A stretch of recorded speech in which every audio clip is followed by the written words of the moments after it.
Hi guys, it's Sophie.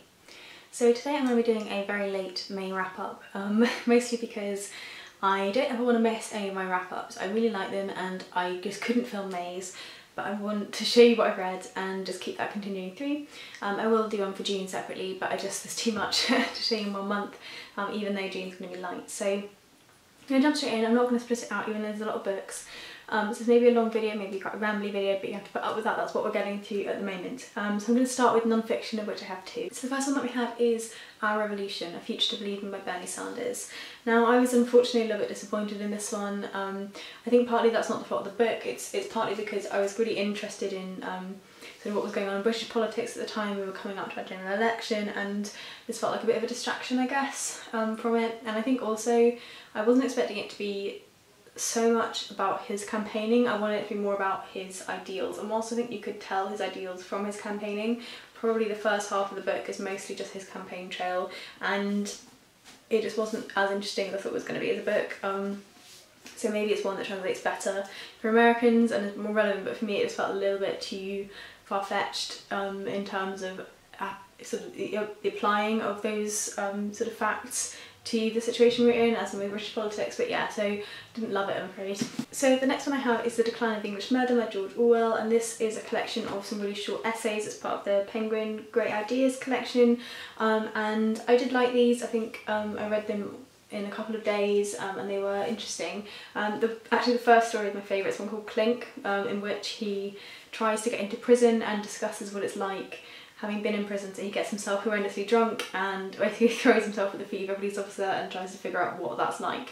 That was really interesting. Hot Picking, which is the last one, Hot Picking Diary, is very similar. So he goes and engages in hot picking, which is something that normally like tramps would do, so people who are travelling around for work. And he sort of, I think that's what he calls them. I think he says that they're tramps, and then there's like other varieties of people who are like homeless people, but I'm pretty sure that's what he references them as, in an effort to kind of understand that group. And it was really interesting. It was just like such an obscure thing to write about, such an odd thing for someone actually to do. So I did quite enjoy those two. The ones in the middle were kind of meh. There was one about threw it on the floor. One about like boys' weeklies, so like little books and magazines that were all about public schools, and those have pretty much died out as far as I'm aware, so it wasn't all that relevant, but I just still enjoy them. I thought it was a good essay collection. The next one I have, I don't really know how to talk about because I had in my head a whole review video planned for it and I'm not going to be able to do that, unfortunately. But that one is Compass by Mattias Enard. I think trying to put my thoughts on this in a post-it note is the best I can. It's very dense and very complex. It's essentially about a man who believes himself to be dying, who is kind of in bed reminiscing on his life in the Middle East with this woman called Sarah who he loved. He is a musicologist, so he studies not music, he doesn't play any instruments himself, but he studies people who play music and the kind of science of music, and that plays in quite heavily. For me, the bits I found most interesting were the love elements with him and Sarah. They were the bits that felt the most alive of the book. The travelling sections, sort of the whole thing is kind of about travelling, but it's interesting, but kind of, I don't know, the book was trying to display the way in which the West sees the Middle East and sees the Orient as some exotic East, and how that is kind of an ideal that we bring with us to the Middle East. It doesn't really exist there, and these kind of images we make up for ourselves.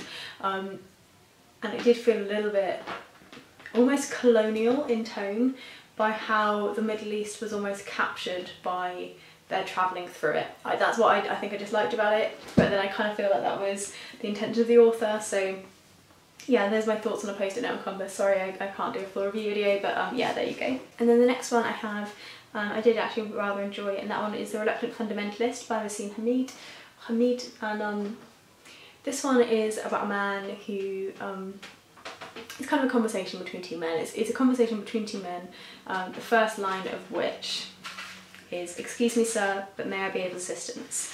Ah, I see I've alarmed you. Do not be frightened by my beard. I am a lover of America."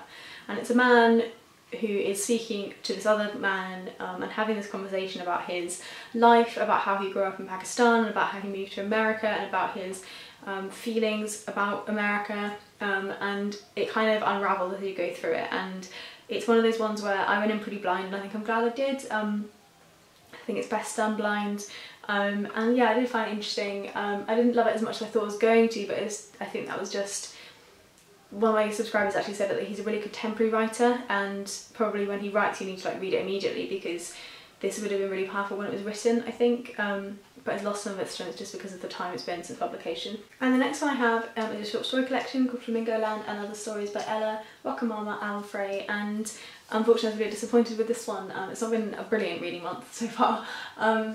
Yeah, I found this entirely forgettable. It was a really quick read, but honestly I couldn't tell you anything about any of the stories inside here now, and it's not even been a month yet, and I've forgotten absolutely everything that was inside here, and I read it in a good headspace. I just didn't love any of them. I think I gave the collection 2 stars because a couple of them were okay, like it wasn't all bad, but yeah, nothing memorable. I wouldn't really recommend this one, to be honest. Now the next one I did really enjoy, and that one was Hitchcock and Bradbury, Fistfight in Heaven, and this is one of the McSweeney's magazines, 45.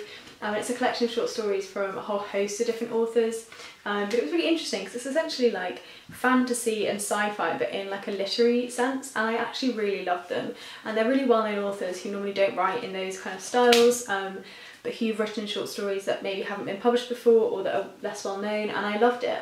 If there was more of this kind of sci-fi and this kind of fantasy around, I would read it, I think, but I haven't yet found anything that's like that, but then I guess I'm probably not looking too hard. But yeah, I did really enjoy this one.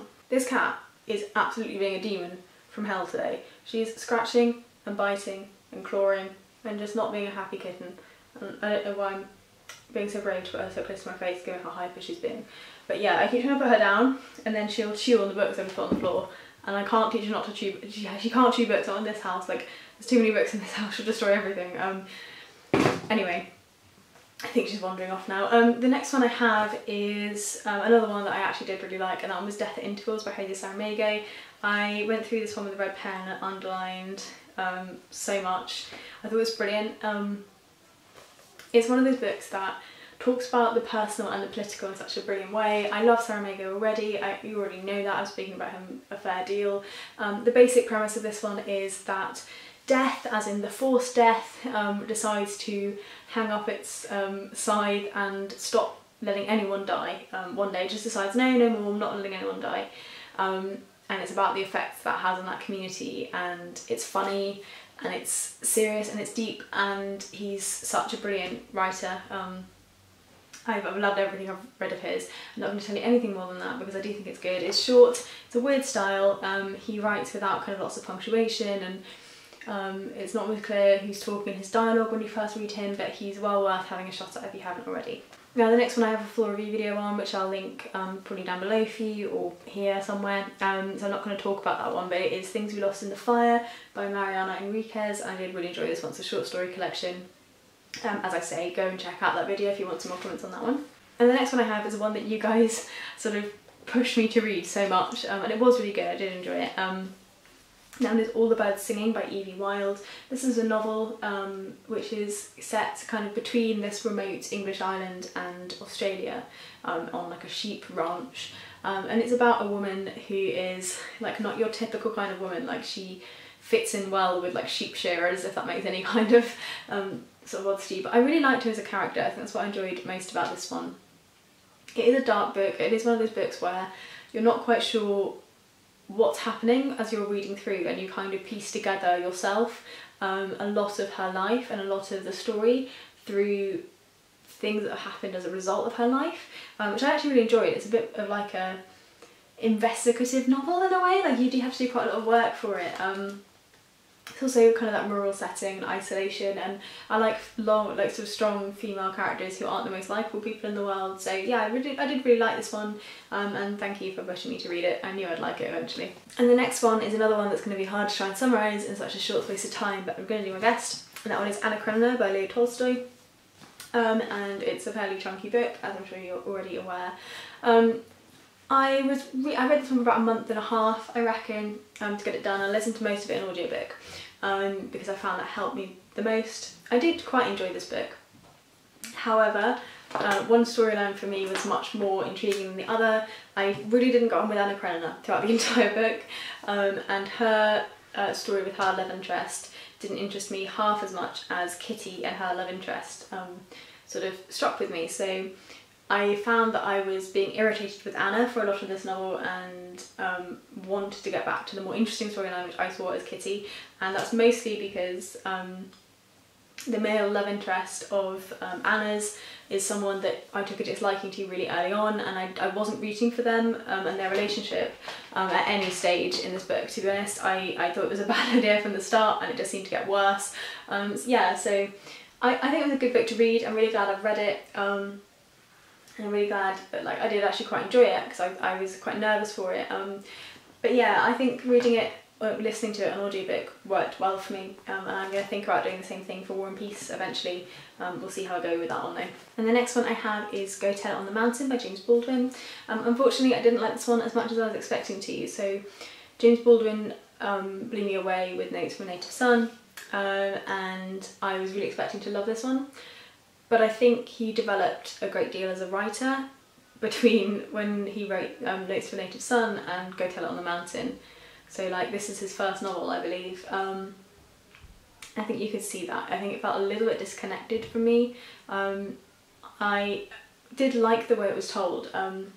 Essentially about a young man who is steeped in this kind of really religious family in Harlem in the 1930s, and his father's a preacher, and his whole life is around him one day becoming a preacher and gaining faith, and he kind of doesn't feel he's going to get that, and it's kind of about that life and about those kind of pressures, and about why the people who are in our lives, it's easy to imagine they've been the way they are forever, and looking back at how their lives have come about, but it felt, I think I felt it felt a little confused, it felt a little bit tangled somehow in the story. May have just been the one mood I was on when I was reading it, but I had to work fairly hard to push my way through the story and remember whose timelines were whose, just because there's not really clear indicators there for you. So maybe just be a little bit aware of that going in, but I still really like his work, and I expect I'll pick up Giovanni's Room at some stage in future. And the next one I have is another one that's going to be hard to condense, and that one is Brave New World by Aldous Huxley. This is one I'm really glad I've read, because it's one of those ones that I feel as though everyone always assumes you've read, and I hadn't, and it kind of felt to me like I missed a trick. I hadn't read Catch-22, for example, and I feel like that's something that people feel like I should have read. So that was good. It was kind of like taking one of those books I ought to have read off my list. It's basically a dystopian society in which people decide that the act of breeding and child rearing is completely wrong as we do it today, and that it's completely obscene and not the way that it would make sense to do it, and the children are basically genetically engineered and raised by the state as opposed to by a family unit.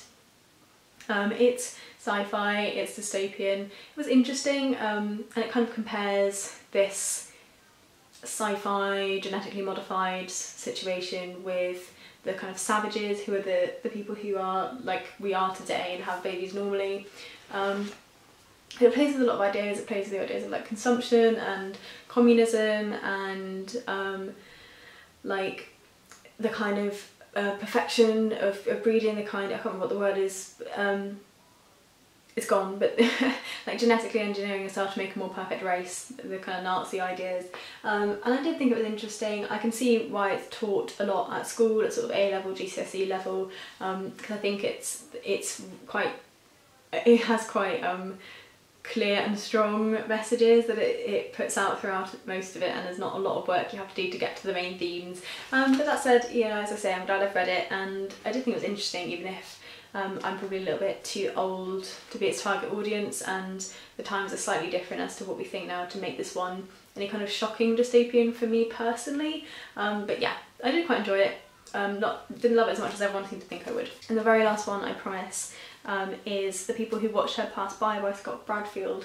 And I had kind of mixed thoughts on this one, to be honest. It's a novel, it's a really short little novel about a girl who is taken when she's very young from her family by a man in a van, and about how she just kind of accepts it, and she passes from these abusive people from hand to hand, and all these people who don't really want her and don't really look after her, and she's such a like old soul in the middle of it, and has this like strength and this hardiness that shouldn't be like in a child that young. I think it's really disturbing because as a reader you're really aware that she should be falling apart, and that's what I was thinking throughout most of it. Like, I wanted to take her home and look after her was my kind of feeling. It was just like seeing this girl like finding out that it's better to be on her own than trust anyone. I just wanted to like take her home and give her a cuddle. But yeah, so I kind of had some mixed feelings because I think it evoked quite strong feelings in me of like protecting this girl. It was interesting, but as I say, like I don't know if I can recommend it because it did make me feel quite weird. And I think, you know, it depends what kind of thing you like to read, but it was an uncomfortable read, but not an unpleasant read. I don't know, I think that's helpful in any way, shape or form. So those are all the books that I read in the month of May. I know it's been a little bit of time. I know that this has probably been quite a long video. I don't know how, if I've been talking a bit quick, but I just thought I'd film something and get it out for you. I will, as I say, do a separate June wrap up at the end of this month, but I've only read 5 things this month so far because I'm still getting back to my normal self at the minute, so there's not going to be too much to chat about this month, I don't think. Hopefully that'll make up for this long video. I hope you're all well. I hope that you are having a really good day. I would let you say goodbye to Foster, but she's fast asleep. So yeah, I'll see you again soon in my next video. I think I might film one straight after this, but we'll see how I get on, and I'll chat to you then. Bye guys.